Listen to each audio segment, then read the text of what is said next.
Hapur railway station पर मेरी एक लड़की से मुलाकात हुई। उसमें कुछ ऐसा था कि मैं अपनी नजरें उससे हटा नहीं पा रहा था। वह देखने में बहुत सुंदर नहीं थी, लेकिन उसके शांत स्वभाव ने मुझे आकर्षित किया।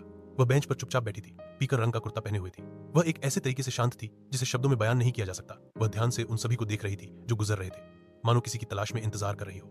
हमारी आंखें एक या दो बार मिली और मेरी रीढ़ की हड्डी में एक सिहरन दौड़ गई। मैं समझ नहीं पा रहा था कि उसका मुझ पर क्या असर था। मेरी माँ ने पूछा कि क्या मुझे प्यास लगी है, और इसने मुझे किसी तरह होश में ला दिया। मैंने अपनी माँ को घूर कर देखा और उसने पूछा कि क्या मैं ठीक हूँ। मैंने सिर हिलाया, यह महसूस करते हुए कि सुपरफास्ट ट्रेन आ रही थी।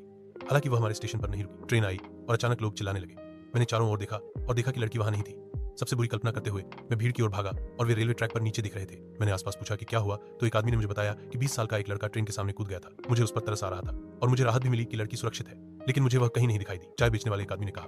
वह फिर ले गई। मैंने पूछा कि उसका क्या मतलब था, और उसने मुझे बताया कि एक लड़की जो घर से भाग गई थी, पीकन रंग का कुर्ता पहने हुई थी, जो उसके प्रेमी का पसंदीदा रंग था, पर वह उसे वहीं छोड़ गया था। और लड़की ने उसी सुपरफास्ट ट्रेन के सामने आत्महत्या कर ली थी। तब से हर महीने की 23 तारीख को एक आदमी उसी ट्रेन के सामने कूद जाता है, जैसे कि वह लड़की बदला लेती है। उस रात मैं सो नहीं सका और सोचता रहा कि क्या मैं अपनी माँ की वजह से बचा था, और क्या वह वही लड़की थी जो अपने अगले शिकार की तलाश में घूम रही थी।